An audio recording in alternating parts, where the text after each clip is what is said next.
For 5 days, a small family-owned grocery store had been sitting behind a wall of concrete barriers. Customers could see the shop. They could see the hand-painted sign above the door, but they could not reach it.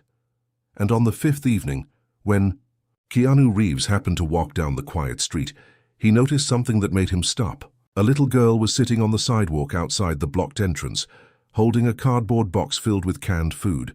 She wasn't crying, she was simply waiting. Keanu looked at the barriers, then at the girl. "Are you waiting for someone?" he asked gently. The girl nodded. "My dad owns the store." Keanu glanced toward the dark windows. "Is he inside?"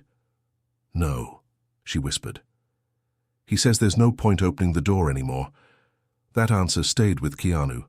The store was called Miller's Market, a tiny business that had served the neighborhood for almost 30 years. An elderly couple, Daniel and Maria Miller, had started it when they were newly married. Their children had grown up behind the counter, and now their daughter Emma and her husband helped run it.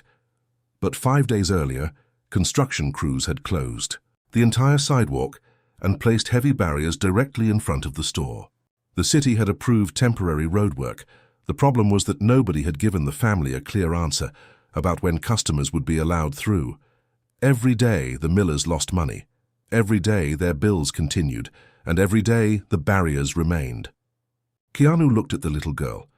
"What happened to all the food?" She lowered her eyes. "Some of it is going bad." Then she said something unexpected. "My dad doesn't want anyone to know we're having trouble." Keanu became quiet. Inside the store, Daniel Miller was sitting alone beside the cash register. When Keanu entered through a narrow side entrance, Daniel immediately recognized him, but instead of smiling, he looked embarrassed. "I don't need charity," Daniel said. Keanu pulled out a chair. "I didn't offer you any." Daniel stared at him. Keanu continued. "I just wanted to understand what happened." For several minutes Daniel said nothing.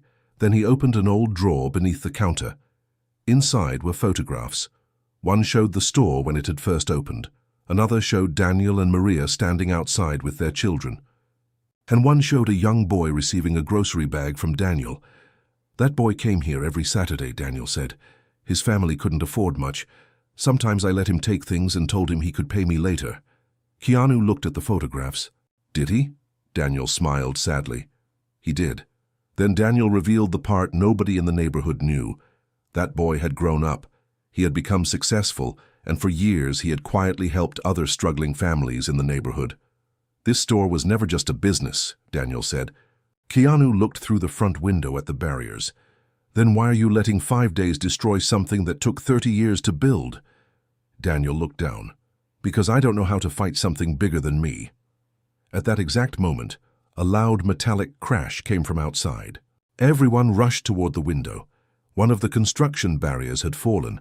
A delivery truck had accidentally struck it. For the first time in 5 days, there was a clear path to the store, but only for a few minutes. Keanu looked at Daniel. Then he looked at the empty shelves. "We have a window," he said. Daniel frowned. "A window for what?" Keanu smiled. "To remind this neighborhood why your store matters." And before anyone could understand what he meant, Keanu walked outside. What happened next would change the Millers' lives forever. Within minutes, people began gathering outside Miller's Market. Keanu didn't ask them for money. He didn't ask them to protest. He simply asked them one question. "What does this store mean to you?" At first, nobody answered. Then an old woman stepped forward. "This place gave me groceries when my husband died." A young father said, "Daniel trusted me when I couldn't pay my bill." Another woman whispered, "Maria used to keep birthday cakes for my children when I couldn't afford them." One story became 5, 5 became 20. Soon the sidewalk was filled with people sharing memories. Daniel stood behind the door, stunned. Maria covered her mouth as tears filled her eyes. Then something unexpected happened. A city inspector arrived. He looked at the crowd and immediately ordered everyone to move away from the construction zone. "This area is restricted," he said. Keanu stepped forward calmly.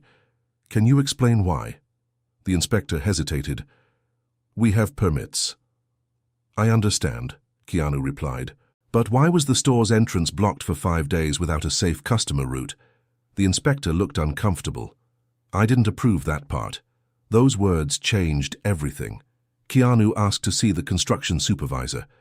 The supervisor arrived several minutes later. He insisted the barriers had been placed according to the plan, but Daniel had kept every document related to the construction. And there was something strange in those papers. The original plan showed a temporary walkway beside the store. Someone had changed it. The change had been made after the permit was approved. Nobody knew why. Then Maria remembered something. 3 days ago, she said, a man came into the store. Daniel looked at her. What man? He asked how much we'd sell the building for. Silence fell. The stranger had offered them a surprisingly large amount of money. Daniel had refused. The next morning, the barriers appeared. Keanu didn't accuse anyone. Instead, he suggested that the family document everything and request an official review. But the story took another unexpected turn. The following morning, Daniel received a phone call. It was from the boy in the photograph, the boy who had once taken groceries on credit. Now he was a successful businessman named Thomas. I heard what's happening, Thomas said. Daniel sighed. I don't want your money. Thomas laughed softly. Dad, you still don't understand. Daniel froze. Thomas continued. That store is the reason I became the person I am. He explained that Daniel had once told him something he never forgot. You're not poor because you're struggling. You're poor only if you stop believing your future can change. Thomas had built his company around that belief, and now he wanted to help save the store. But there was one condition. He didn't want to buy it. He wanted to help the Millers keep ownership. Meanwhile, Keanu had discovered something else. The construction company had a history of complaints involving small businesses being temporarily blocked during projects. Nothing had been proven illegal. But several families had lost their businesses before construction ended. The mystery was becoming bigger. Then, just before sunset, Maria received an envelope. Inside was a single photograph. It showed someone standing beside the construction barriers at night. The person was holding a clipboard, and Daniel recognized him immediately. It was the same man who had offered to buy the store. Daniel's hands began shaking. Keanu looked at the photograph. We don't know his motive yet, he said, but now we know where to start. That night the neighborhood stayed awake, and the next morning something happened that nobody expected. The barriers were removed, but the store still wasn't safe, because behind those barriers was a truth that could either save the Millers or force them to close their doors forever. The next morning, Miller's Market opened its doors. For the first time in 5 days, sunlight poured through the front entrance. But there was no celebration yet. An official investigation had begun. The altered construction plan was being reviewed, and the man who had approached the Millers about buying the property was questioned. It turned out the situation was more complicated than anyone expected. He wasn't the owner of the construction company. He was a property investor who had hoped to purchase several buildings in the area after the roadwork reduced their value. But there was no evidence that he had personally ordered the barriers. The investigation continued, and Keanu refused to turn the situation into a public spectacle. Instead, he focused on the family. What do you need? He asked Daniel. Daniel looked around the store. Customers. Keanu smiled. Then let's give them a reason to come back. That afternoon, the neighborhood organized something simple, a community market day. Local musicians played outside. Families bought groceries. Children helped Maria decorate the windows. Thomas returned with dozens of former customers who had moved away years earlier. And one by one, people came through the door. But then came the moment nobody expected. Daniel stood on a small wooden step near the entrance. He looked at Keanu. You should say something. Keanu shook his head. This is your story. Daniel looked at the crowd. His voice trembled. For 30 years, I thought this store belonged to my family. He paused. Today I realized I was wrong.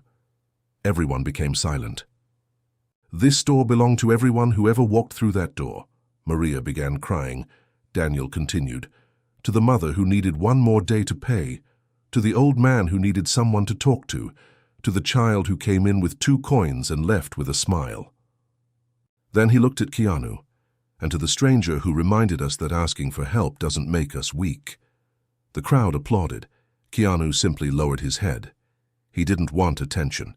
But before he could leave, the little girl from the sidewalk ran toward him. She handed him the same cardboard box she had been holding 5 days earlier. But now it was filled with food. "What is this?" Keanu asked. She smiled. "For you?" Keanu laughed softly. "You don't have to give me anything." She shook her head. "My dad said people who help others should be helped too." Keanu looked at Daniel. Daniel smiled. That small moment carried more meaning than any speech. Weeks later, the investigation confirmed that the walkway had been improperly altered after the original construction approval. The city corrected its procedures. The Millers received compensation for documented losses. But the most important change wasn't financial. The neighborhood created a small community fund for local businesses facing temporary closures. Thomas helped organize it, Maria managed it, and Daniel insisted that the first contribution come from Millers. Market. Keanu never took credit. He simply disappeared from the headlines. But before leaving town, he returned to the store one final time. Daniel asked him, "Why did you stop that first evening?" Keanu looked through the window. "I saw a little girl waiting outside a store that looked forgotten." He paused. "Sometimes that's all it takes to remind us that someone is still waiting for us to notice." Daniel smiled. Outside, the barriers were gone, the doors were open, and people were walking in again. The lesson was simple. Sometimes helping someone doesn't mean solving their entire problem. Sometimes it means standing beside them long enough for them to believe they can solve it themselves. And sometimes one small act of kindness can open a door that everyone else thought was permanently closed.